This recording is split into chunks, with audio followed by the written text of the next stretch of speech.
Madam President, Excellencies, distinguished members of the General Assembly, I bring to you the greetings of 1.3 billion plus people from the world's largest democracy. They join me in congratulating the President of the General Assembly, Ambassador Csaba Kőrösi, on his election to chair the 77th session of the UN General Assembly. They follow closely developments at the United Nations, reflecting the increasingly globalized nature of our existence. We meet at a challenging time for the world order. This session's theme, a watershed moment, transformative solutions to interlocking challenges, seeks to capture its seriousness. Excellencies, the year 2022 is an important milestone in India's journey towards growth, development, and prosperity. India is celebrating 75 years of its independence, what we call Azadi Ka Amrit Mahotsav. The story of that period has been one of toil, of determination, innovation, and enterprise of millions of ordinary Indians. They are rejuvenating a society pillaged by centuries of foreign attacks and colonialism. And they are doing so in a democratic framework whose steady progress is reflected in more authentic voices and grounded leadership. This new India, under the visionary and dynamic leadership of Prime Minister Narendra Modi, is a confident and resurgent society. Its agenda for our centenary will be achieved through the 5 pledges that we committed to on our Independence Day. 1, we are resolved to make India a developed country in the next 25 years. For the world, that creates more capacities for global good. 2, we will liberate ourselves from a colonial mindset.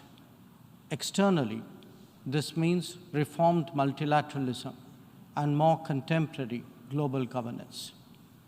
3, our rich civilizational heritage will be a source of pride and of strength. This includes care and concern for the environment, so ingrained in our traditional ethos. 4, we will promote greater unity and solidarity.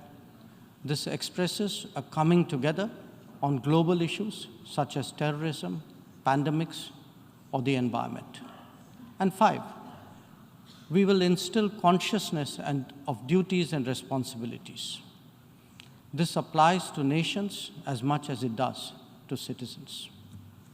These 5 pledges affirm our age-old outlook that sees the world as one family. We believe that national good and global good can be entirely in harmony. It is this conviction that led us to supply vaccines to over 100 nations.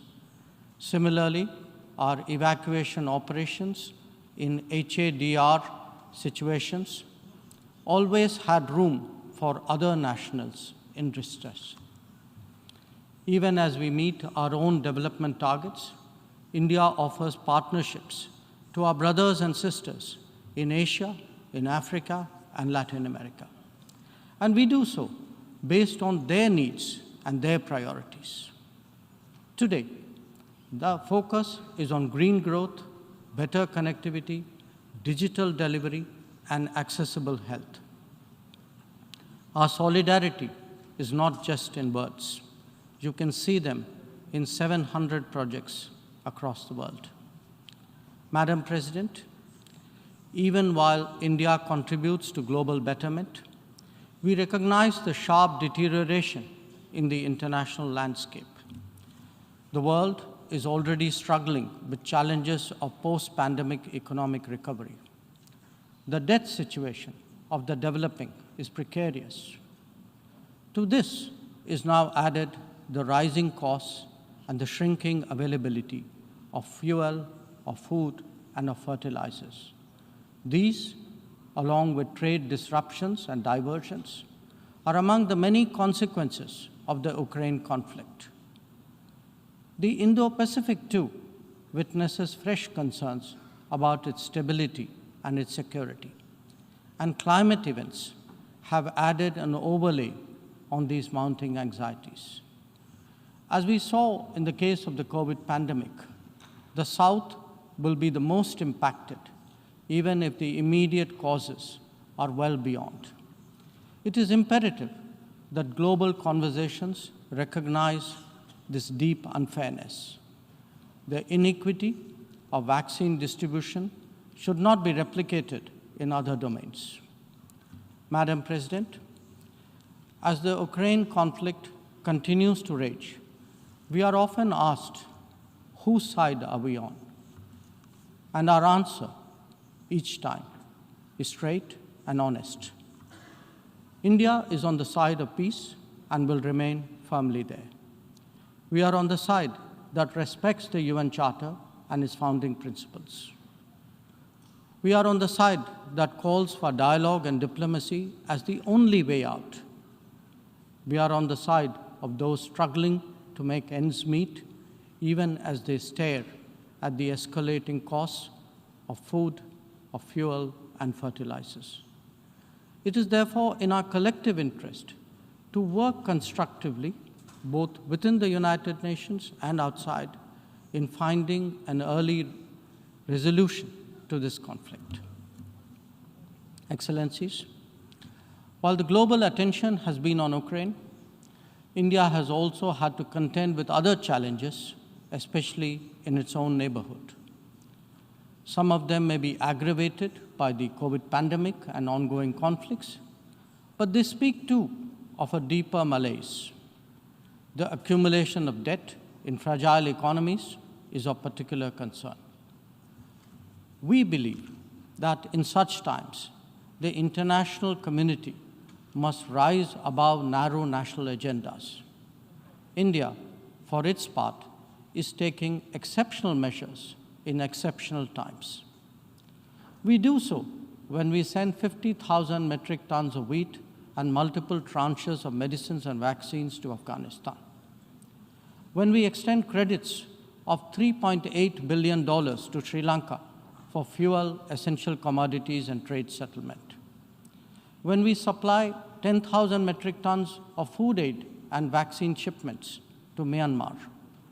When we fill the gap in humanitarian needs left unaddressed by political complexity.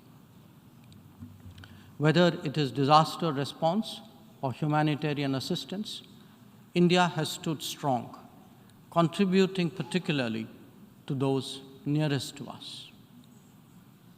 Excellencies, the world, as we knew it, is poised for transformational changes.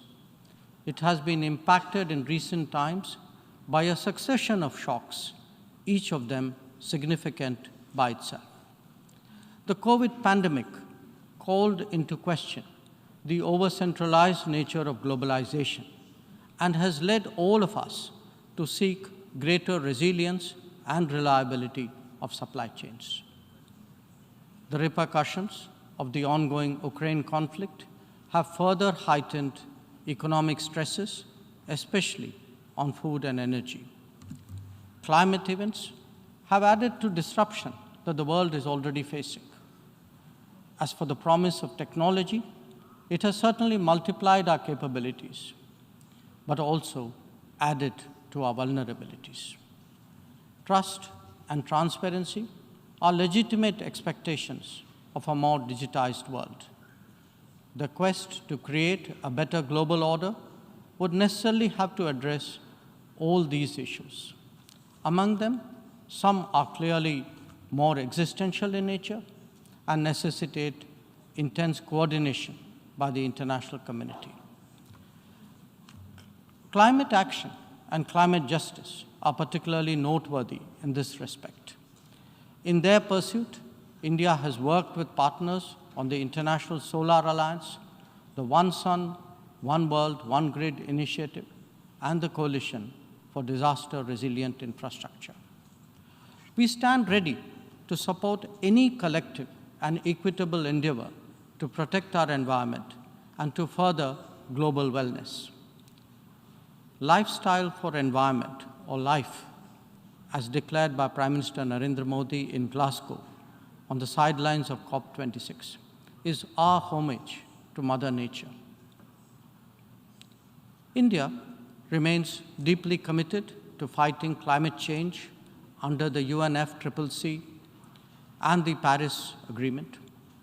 We do so on the principle of common but differentiated responsibilities and respective capabilities in the light of different national circumstances. We have announced our updated nationally determined contributions after COP26. Excellencies, India's steadfast commitment to South-South cooperation is by now well established and well recognized. Our approach is based on principles of mutual respect and national ownership, with a commitment to sustainable development for all. As we begin the G20 presidency this December, we are sensitive to the challenges faced by developing countries. India will work with other G20 members to address serious issues of debt, of economic growth, food and energy security, and particularly of environment. The reform of governance of multilateral financial institutions will continue to be one of our core priorities. Madam President, India would be completing its tenure as a member of the Security Council this year. In our term, we have acted as a bridge on some serious but divisive issues confronting the Council. We have also focused on concerns such as maritime security, peacekeeping, and counterterrorism. Our contributions range from providing technology with a human touch to ensuring safety and security of UN peacekeepers. As the chair of the Counterterrorism Committee this year, India would be hosting its special meeting in Mumbai and New Delhi. I invite all member states to participate in it. We need to create a global architecture that responds to the new tech tools deployed against open, diverse, and pluralistic societies. Having borne the brunt of cross-border terrorism for decades, India firmly advocates a zero-tolerance approach. In our view, there is no justification for any act of terrorism regardless of motivation, and no rhetoric, however sanctimonious, can ever cover up bloodstains. The United Nations responds to terrorism by sanctioning its perpetrators. Those who politicize the UNSC 1267 sanctions regime, sometimes even to the extent of defending proclaimed terrorists, they do so at their own peril. Believe me, they advance neither their own interests nor indeed their reputation.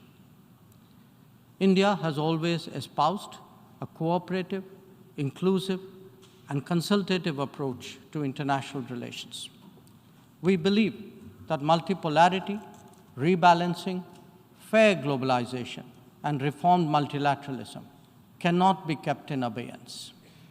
The call for reformed multilateralism, with reforms of the Security Council at its core, enjoys considerable support among UN members.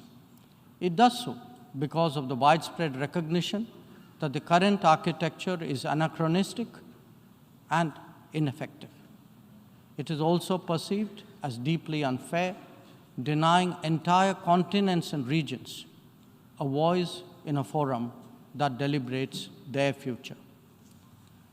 India is prepared to take up greater responsibilities, but it seeks, at the same time, to ensure that the injustice faced by the Global South is decisively addressed. Our call is to allow serious negotiations on such a critical matter to proceed sincerely. They must not be blocked by procedural tactics. Naysayers cannot hold the IGN process hostage in perpetuity. In these turbulent times, it is essential that the world listens to more voices of reason and experiences more acts of goodwill. India is willing and able on both counts. We believe and advocate that this is not an era of war or of conflict. On the contrary, it is a time for development and for cooperation. Madam President, in the past, this august assembly has served as a meeting point of views and as a catalyst for action. It is vital that we continue to believe in the promise of diplomacy and the need for international cooperation. Therefore, Madam President, let us strive to return to the course of seeking peace, progress, and prosperity. I thank you.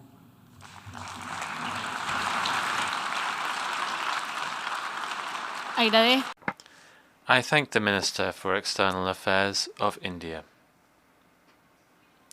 I now give the floor to